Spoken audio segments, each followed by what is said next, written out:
कौटुंबिक नात्यांना काळीमा. रोजच्या त्रासाला कंटाळून आई आणि मोठ्या भावाने केली लहान भावाची हत्या.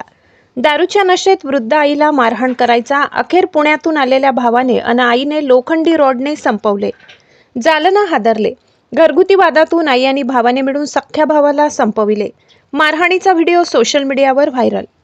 जालन्यातून एक अत्यंत धक्कादायक आणि मन सुन्न करणारी बातमी समोर येत आहे. कौटुंबिक नात्यांना काळीमा फासणारी एक खळबळजनक घटना जालन्यातील चंदनझिरा भागात घडली आहे. रोजच्या घरगुती वादाला आणि छळाला कंटाळून एका आईने आणि भावाने मोठ्या भावाने मिळून सख्ख्या लहान भावाची लोखंडी रॉडने बेदम मारहाण करत हत्या केली आहे. या घटनेमुळे संपूर्ण जालना जिल्ह्यात एकच खळबळ उडाली आहे.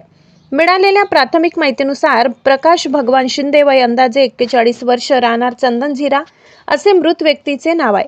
मृत प्रकाश हा नेहमी दारूच्या नशेत धुंद असायचा आणि आपल्या वृद्ध आईला अमानुषपणे शिवीगाळ व मारहाण करायचा. त्याच्या रोजच्या त्रासाला आणि छळाला वृद्ध आई प्रचंड कंटाळली होती. अखेर या त्रासातून सुटका करून घेण्यासाठी आईने पुण्यात राहणाऱ्या आपल्या मोठ्या मुलाला फोन करून घरी बोलावून घेतले. मोठा भाऊ पुण्यातून चंदनझिरा येथील घरी आल्यानंतर घरात पुन्हा एकदा वाद पेटला. दारूच्या नशेत असलेल्या प्रकाशने नेहमीप्रमाणे वाद घालण्यास सुरुवात केली आणि याच वादाचे पर्यावसान पुढे जीवघेण्या हाणामारीत झाले. संतापलेल्या आईने आणि मोठ्या भावाने रागाच्या भरात प्रकाशवर लोखंडी रॉडने वार केले. हा हल्ला इतका भीषण होता की गंभीर दुखापत झाल्यामुळे प्रकाश शिंदे यांचा जागीच मृत्यू झालाय. विशेष म्हणजे या धक्कादायक मारहाणीचा एक व्हिडिओ सध्या सोशल मीडियावर प्रचंड व्हायरल होत आहे, ज्यावरून या हल्ल्याची भीषणता स्पष्ट दिसून येत आहे. या घटनेची माहिती मिळताच चंदनझिरा पोलिसांनी तातडीने चक्र फिरविली आहे. पोलिसांनी संशयावरून मृत प्रकाशची आई आणि मोठ्या भावाला तात्काळ ताब्यात घेतले.